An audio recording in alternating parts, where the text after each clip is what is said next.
നമ്മളോട് അള്ളാഹു ചെയ്തൊരു വസിയത്തുണ്ട്, അനിഷ്കുർലീ വലിവാലിദൈക്, നീ എന്നോട് നന്ദി കാണിക്കണം. കാരണം നിന്റെ സ്രഷ്ടാവ് ഞാനാണ്. നിന്നെ സൃഷ്ടിക്കാനുള്ള കാരണക്കാരും ഉമ്മയും ബാപ്പയുമായതുകൊണ്ട് അവരോടും നീ നന്ദി കാണിക്കണം.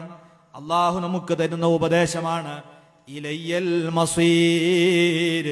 ഇത് പറഞ്ഞ ഉടനെ അള്ള പറഞ്ഞ വാക്ക് ഒരു താക്കീതാണ്.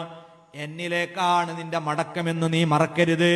നീ വാപ്പയോട് നന്ദി കാണിച്ചിട്ടുണ്ടോ, ഉമ്മയോട് നന്ദി കാണിച്ചിട്ടുണ്ടോ എന്ന് എന്റെ മുമ്പിൽ ബോധ്യപ്പെടുത്തേണ്ടി വരുമെന്ന ഭീഷണിയും താക്കീതും അള്ളാഹു പിന്നെ നൽകുകയാണ്. അതുകൊണ്ട് എൻ്റെ പ്രിയപ്പെട്ട മക്കളെ, നമ്മളെ വാപ്പയെയും ഉമ്മയെയും നമ്മൾ ആദരിക്കുക, ബഹുമാനിക്കുക. അള്ളാഹിന്റെ ഹബീബിന്റെ മുമ്പിലേക്ക് അതാ ഒരു സ്വഹാബി വരുന്നു. അദ്ദേഹത്തിന്റെ പിന്നിൽ പ്രായം ചെന്നൊരാളെ കാണുന്നു.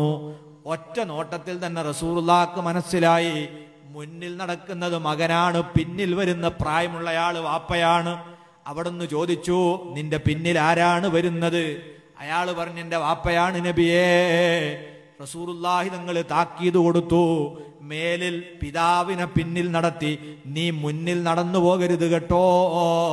പ്രായം കൂടുന്ന വാപ്പമാർക്കും ഉമ്മമാർക്കും ഒരു പക്ഷേ നമ്മളെ കൂടെ നടന്നെത്താൻ കഴിയില്ല. ശരിയായിരിക്കാമെങ്കിലും നമ്മളെ നടത്തമൊന്ന് നിയന്ത്രിച്ച് പിതാവിനെ നമ്മൾ ആദരിച്ചിരിക്കണം, മാതാവിനെ ബഹുമാനിക്കണം. ഉമ്മയും വാപ്പയും കയറി വരുമ്പോൾ അവിടെ എഴുന്നേൽക്കാതെ ഇരിക്കുന്ന ശീലമുണ്ടാവരുത്. പരിചയം കൂടിപ്പോയതിൻ്റെ പേരിൽ നമ്മൾ അവിടെ തന്നെ ഇരുന്നുകൂടാ. വാപ്പ കയറി വരുമ്പം ഉമ്മ കടന്നു വരുമ്പം നമ്മളവരെ ആദരിക്കണം, ബഹുമാനിക്കണം. വാപ്പമാർ നമുക്ക് വേണ്ടി വളരെ കഠിനാധ്വാനം ചെയ്യുന്നവരാണ്. നാട്ടിൽ പോലും നിൽക്കാൻ പറ്റാതെ വർഷങ്ങളോളം വിദേശത്ത് കഴിയുന്നത് പൂതിയുണ്ടായിട്ടുള്ള മക്കളെ, നമ്മുടെ ജീവിതം കരുപിടിപ്പിക്കാൻ, നമുക്കൊരത്താണി ഉണ്ടാക്കി തരാൻ, നമ്മുടെ പഠനം പൂർത്തിയാക്കാൻ നാട്ടിൽ നിന്നാൽ നിവൃത്തി വരാത്തത് കൊണ്ടാണ് വളരെ സങ്കടങ്ങളും ദുഃഖങ്ങളും സഹിച്ച് പ്രതികൂല സാഹചര്യത്തിൽ വരെ അവർ ജോലിക്ക് പോകുന്നത്. അങ്ങനെ നമുക്ക് വേണ്ടി അധ്വാനിക്കുന്ന വാപ്പയെ നമ്മൾ അങ്ങേയറ്റം ആദരിക്കുകയും പരിഗണിക്കുകയും അവരെ പരമാവധി സന്തോഷിപ്പിക്കുകയും വേണം.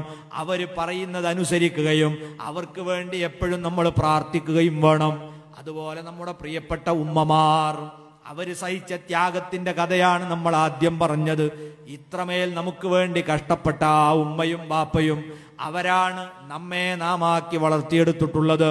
അവരോടുള്ള കടപ്പാട് എന്ത് സേവനം ചെയ്താലും മതിയാവാത്തത് കൊണ്ടാണ് അല്ലാഹു സുബ്ഹാനഹു വ തആല നമ്മളോട് പറഞ്ഞു. ഒരു ഉദാഹരണത്തിന്, ഇമ്മാ യബ്ലുഗന്ന ഇൻദകൽ കിബറ അഹദുഹുമാ ഔ കിലാഹുമാ, മാതാപിതാക്കളിൽ ഇരുപേരും അല്ലെങ്കിൽ ഒരാൾ വാർദ്ധക്യ സഹജമായ രോഗത്തോടെ നിന്റെ സമീപത്ത് എത്തിപ്പെട്ടാൽ അവരെ നീ നന്നായി പരിഗണിക്കണം.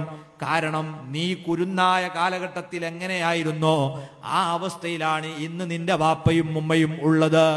നമ്മൾ ചെറിയ കുട്ടിയായപ്പോൾ ഉമ്മ കുളിച്ച് വൃത്തിയായി പുതിയ ഉടയാടകൾ ധരിച്ച് അമ്മിഞ്ഞ തരാൻ നമ്മെ എടുത്ത് മടിയിൽ വെച്ചപ്പോൾ നിഷ്കരുണം ആ കൈകളിലേക്ക് നാം കാഷ്ടിച്ചു കൊടുത്തു, ആ വസ്ത്രത്തിലേക്ക് മൂത്രമൊഴിച്ചു വിട്ടു. എന്നാൽ ഉമ്മ നമ്മളെ പഴിച്ചില്ല, ചീത്ത വിളിച്ചില്ല. ഒരു ഉമ്മ തന്നുകൊണ്ടാണ് ആ മാലിന്യങ്ങളൊക്കെ വൃത്തിയാക്കിയത്. രാത്രിയിൽ ഉടനീളം നമ്മൾ നിലവിളിച്ച് കരഞ്ഞു, ഉമ്മാനെ ഉറങ്ങാൻ സമ്മതിച്ചിട്ടില്ല. അന്ന് ഉമ്മ നമ്മളെ തല്ലിയില്ല, വേദനിപ്പിച്ചില്ല. നമ്മെ ഉറക്കാൻ വേണ്ടി അവിടുന്ന് ഉറക്കമൊഴിച്ച് താരാട്ടുപാടുകയാണ്. ആ ഉമ്മയാണ് പ്രിയപ്പെട്ടവരെ ഇന്ന് ഉറക്കം കിട്ടാതെ വേദനിച്ച് നിലവിളിക്കുകയാണ്. ആ സമയത്ത് നമ്മളെ കൽബിൽ വെറുപ്പ് തോന്നരുത്. അന്ന് നമ്മളെ ഉമ്മ പരിചരിച്ചതുപോലെ നാം ഉമ്മയെ പരിചരിക്കണം, ഉപ്പയെ പരിചരിക്കണം. ഒരു വാക്ക് പോലും അവർക്ക് വിഷമമുണ്ടാക്കുന്നത് പറയരുത്. അതിനാണ് അല്ലാഹു ഒരു ഉദാഹരണം പറഞ്ഞത്, ഫലാ തഖുല്ലഹുമാ ഉഫിൻ, എന്തിനത് ചെയ്തു? അങ്ങനെ ഒരു ചോദ്യം അവരോട് ചോദിച്ചു പോകരുത്. പ്രായം കൂടിയ ഉമ്മാക്ക് ഇപ്പോൾ പണ്ടത്തെ പേശീബലമില്ല. ഉമ്മ വയായിൽ വറ്റിലയിട്ടുകൊണ്ട് ചവക്കുന്നുണ്ട്. അത് മുറ്റത്തേക്ക് തുപ്പാനാണ് ശ്രമിക്കുന്നത്. പക്ഷേ പണ്ടത്തെ ശക്തിയില്ലാത്തത് കൊണ്ട് ആ വെറ്റില ചുവപ്പ് കലർന്ന ഉമിനീര് ഉമ്മയുടെ ഡ്രസ്സിലേക്കും നിങ്ങളെ തിളക്കമുള്ള കോലായി തറയിലേക്കും ചിതറി വീഴുന്നുണ്ട്. ഇത് കാണുമ്പോൾ പറഞ്ഞു പോകരുത്, ഉമ്മ എന്താ നിങ്ങൾ ഈ കാണിക്കുന്നത്? തുപ്പാനുണ്ടെങ്കിൽ കോളാമ്പിയിൽ തുപ്പിക്കൂടെ? ഇങ്ങനെ ഒരു ചോദ്യം ഉമ്മയോട് ചോദിക്കരുത്. പ്രായമായി കിടക്കുന്ന പിതാവ് കിടക്കപ്പായിൽ തന്നെ മൂത്രമൊഴിച്ചു പോയാൽ നമ്മളത് വൃത്തിയാക്കി മറ്റൊന്ന് വിരിച്ച് തിരിഞ്ഞിട്ടേ ഉള്ളൂ. രണ്ടാമത് പിന്നെയും വാപ്പ അതിൽ തന്നെ മൂത്രമൊഴിക്കുകയാണ്. ഇത് കണ്ട് മകൻ പൊട്ടിത്തെറിക്കുന്നു. അല്ല വാപ്പ, മൂത്രമൊഴിക്കാനുണ്ടെങ്കിൽ പറഞ്ഞൂടെ? ഇങ്ങനെ ഒരു ചോദ്യം അവരോട് ചോദിക്കരുത്.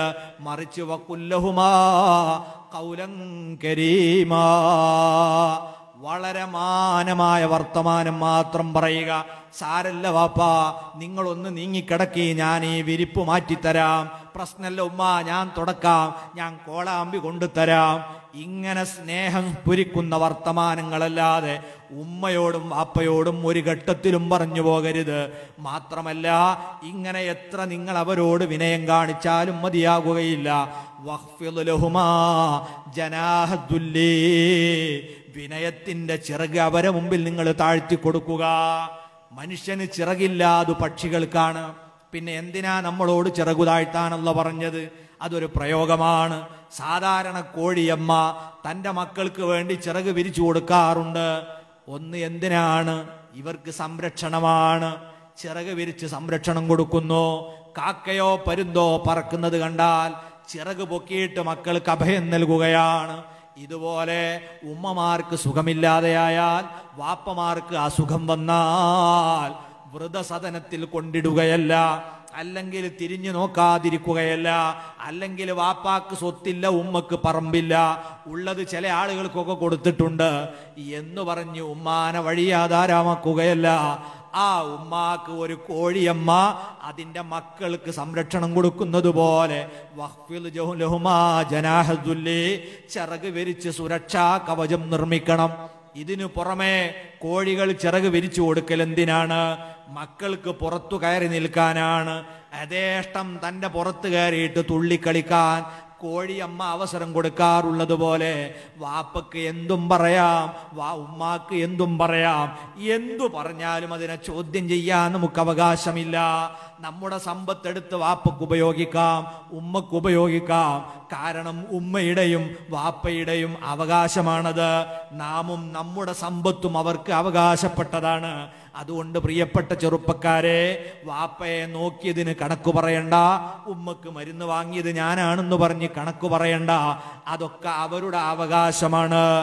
ഈ രീതിയിൽ അവർക്ക് എന്തും പറയാനും ചെയ്യാനുമുള്ള സ്വാതന്ത്ര്യം കൊടുത്തുകൊണ്ടതാ അവരെ മുമ്പിൽ ചിറകൊടിഞ്ഞു നിൽക്കാനാണ് അല്ലാഹു നമ്മളോട് പറഞ്ഞത്. എന്നാലും അവർ സഹിച്ച ത്യാഗത്തിനും സേവനത്തിനും പകരമാകാത്തത് കൊണ്ട് അവസാനം അല്ലാഹു നമ്മളെ ഓർമ്മപ്പെടുത്തി, വഖുർ റബ്ബിർഹംഹുമാ കമാ റബ്ബയാനി സ്വഗീറാ.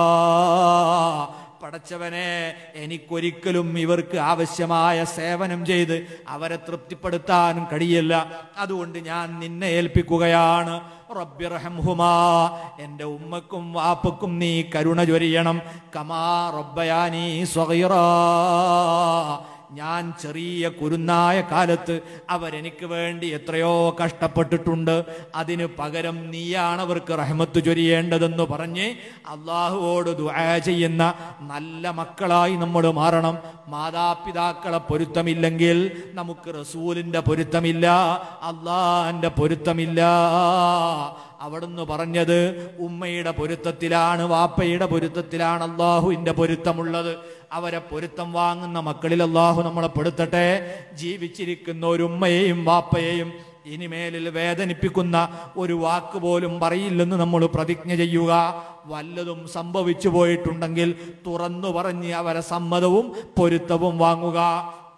മരണപ്പെട്ടു പോയവരാണെങ്കിൽ അവരെ പൊരുത്തപ്പെടിക്കാൻ കഴിയാതെ വേദനിപ്പിച്ചു പോയിട്ടുണ്ടെങ്കിൽ അള്ളാഹിന്റെ ഹബീബ് പറഞ്ഞത്, അവർക്ക് വേണ്ടി നിങ്ങൾ നിരന്തരം ദുആ ചെയ്ത് സ്വതക്ക ചെയ്ത് ഹദിയ ചെയ്ത് അവർക്ക് ബിർറ് ചെയ്ത മക്കളായി നിങ്ങൾ മാറുക. അള്ളാഹു തൗഫീഖ്